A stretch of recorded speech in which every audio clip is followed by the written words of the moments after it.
Hello, everyone, and welcome back to Oudra Daily English. I am Sara, and I am here with Oudra. How are you today?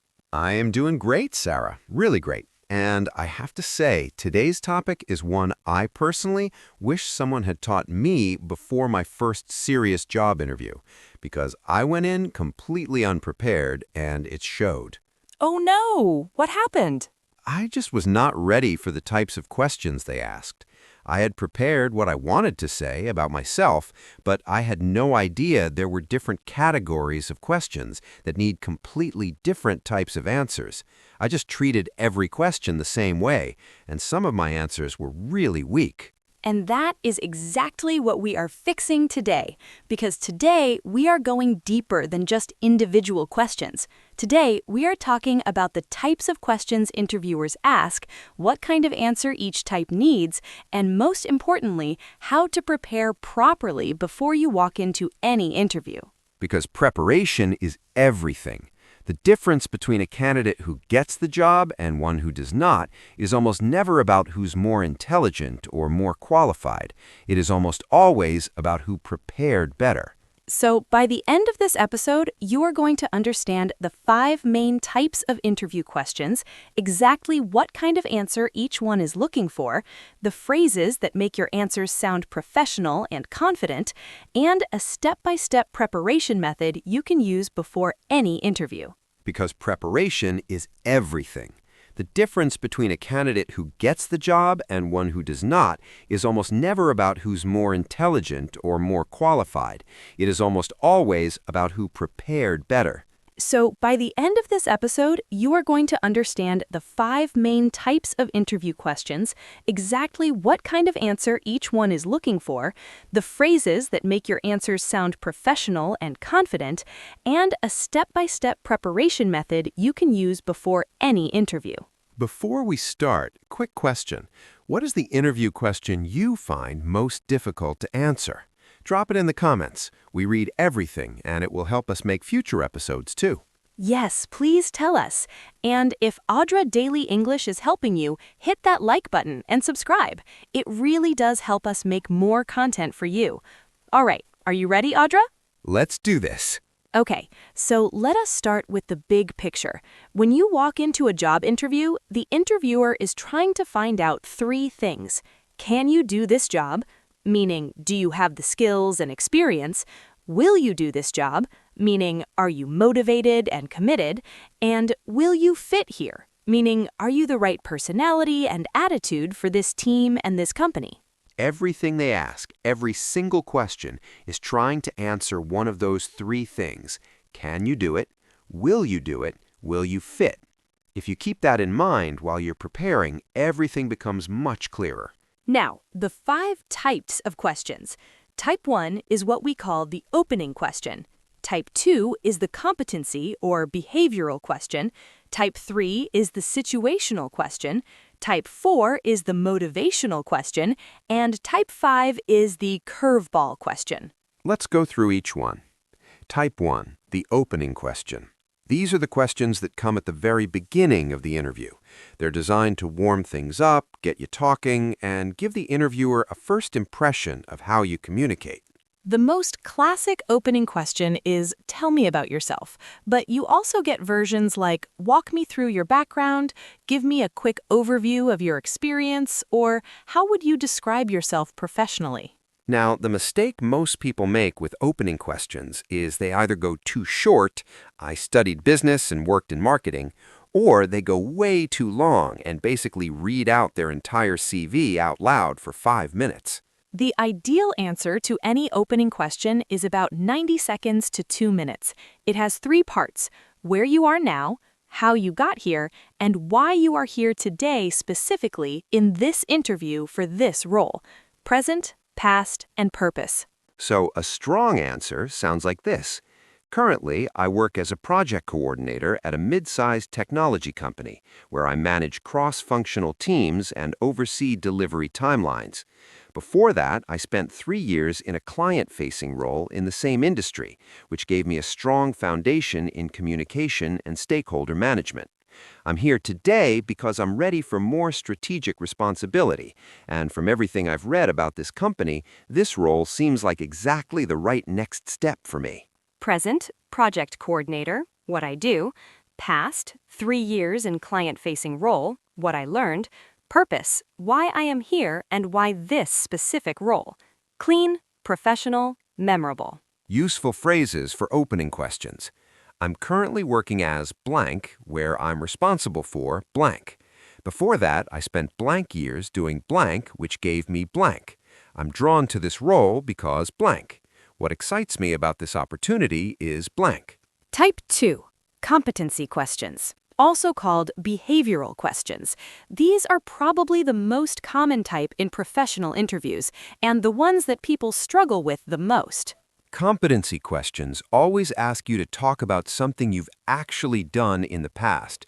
They're looking for real evidence of your skills, not what you would do in theory, what you actually did. You recognize them because they almost always start with the same kind of language. Tell me about a time when you blank. Give me an example of blank. Describe a situation where you blank. Can you walk me through a time when you blank? Tell me about a time you dealt with a difficult colleague. Give me an example of when you showed leadership under pressure. Describe a situation where you had to meet a very tight deadline. These are all competency questions. And the reason people struggle is they either can't think of an example quickly enough or they tell the story in a disorganized way that's hard to follow. The solution is the STAR method, and we really cannot stress this enough. STAR stands for situation, task, action, result. 4 steps. Memorize them. Use them every time. Situation. Set the scene in 1 or 2 sentences. Where were you? What was the context? What was happening? Task. What was your specific responsibility in that situation? Action. What did you personally do? What steps did you take? What decisions did you make?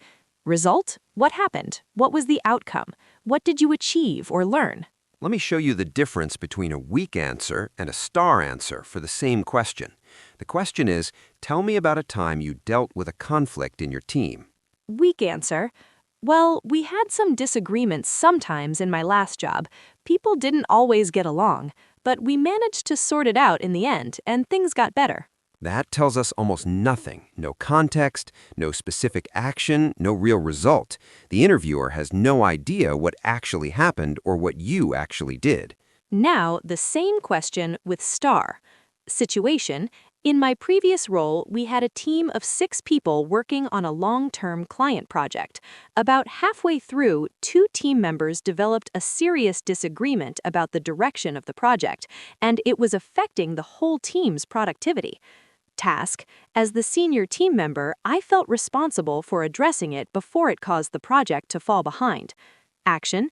I arranged individual conversations with both people to understand their perspectives separately. Then I organized a team meeting where we reviewed the project goals together, and I helped both of them see that their ideas were actually not as different as they thought. I suggested a compromise approach that incorporated both of their ideas. Result. The tension was resolved within a week. The team got back on track, and we actually delivered the project 2 days ahead of schedule. The client gave us excellent feedback. Situation, task, action, result. The interviewer now has a complete, clear picture of exactly what you did and what you achieved. That is the power of STAR. Key phrases for competency questions. In my previous role, I faced a situation where blank. My responsibility was to blank. I decided to blank. I approached this by blank. I worked closely with blank to blank. As a result, blank. This led to blank. What I learned from this was blank. And here is a really important tip for preparation.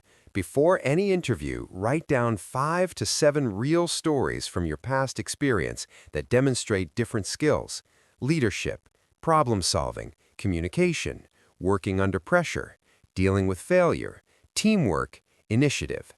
Have those stories ready, and you can adapt them to almost any competency question they ask. Type 3. situational questions. These are similar to competency questions, but there is one important difference. Instead of asking about something you actually did, they ask about something hypothetical. What would you do if blank? How would you handle blank? Imagine you were in this situation, what would your approach be? So, for example, what would you do if you realized a project was going to miss its deadline? How would you handle a client who was very unhappy with your work? Imagine a new colleague is struggling to settle in. What would you do? These questions are testing your judgment, your values, and your problem-solving process. They want to know how you think, not just what you have done. The best structure for situational questions is similar to STAR but forward-facing. First, say what you would assess or consider, then say what you would do and why, then say what outcome you would be aiming for. So for what would you do if you realized a project was going to miss its deadline, a strong answer sounds like this. The first thing I would do is assess exactly why we are behind and by how much. Is it a resource issue, a scope issue, or something unexpected? Once I understand the cause, I would have an honest conversation with the relevant stakeholders as early as possible. I would present the situation clearly, explain the options, and suggest a realistic path forward. What I have found is that stakeholders almost always respond better to early transparency than to last-minute surprises. My goal would be to protect the relationship and the quality of the work, even if the timeline needs to shift. See how that answer shows clear thinking, professional communication, and good values? It's not just what you would do, it's how you would think through the situation. Useful phrases for situational questions. The first thing I would do is blank. My approach would be to blank. I think it's important to blank in this kind of situation. In my experience, blank. I would aim to blank. The outcome I would be working toward is blank. Type 5. Motivational questions. These are the questions that explore why you want this job, why you want to work at this company, and what drives you professionally. Why do you want to work here? What are your career goals? Where do you see yourself in 5 years? Why are you leaving your current job? What motivates you at work? And the key mistake people make here is giving generic answers. I want to work here because your company is very successful. I want to develop my career. I'm looking for new challenges. These answers could apply to any company and any job. They mean nothing. What the interviewer wants to hear is something specific, something that shows you've done your research, something that connects your specific goals to their specific company. So before any interview, spend at least 30 minutes researching the company. Look at their website, read recent news about them, look at their social media. Find out what they value, what projects they're proud of, what kind of culture they promote, and then use that in your answer. A strong answer to why do you want to work here sounds like this. I've been following your company for about a year, and what really stands out to me is your commitment to blank. I read about your recent project in blank, and I found it genuinely inspiring because blank. My background in blank means I could contribute to exactly that kind of work. And professionally, I'm at a point in my career where I want to be part of a team that is doing something meaningful, not just executing tasks. From everything I've seen, your team seems like exactly that. Specific, personal, connected. That's how a motivational answer should feel. Key phrases for motivational questions. What drew me to this role specifically was blank. I've been genuinely impressed by blank. I'm at a point in my career where blank. What motivates me most professionally is blank. I'm looking for an environment where blank. I want to be part of a team that blank.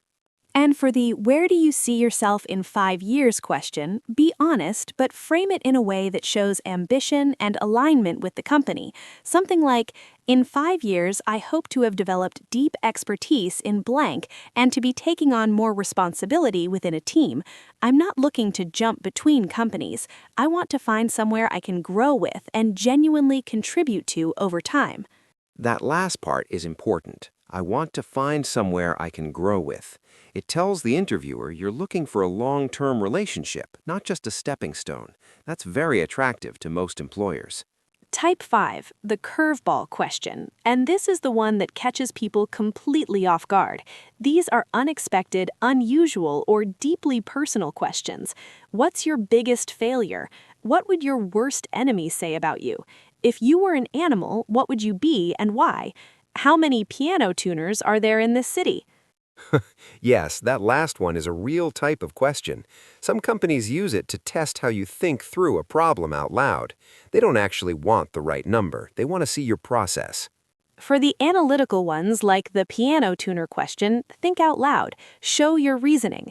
Okay, I would start by estimating the population of the city. Then I would think about how many households might have a piano.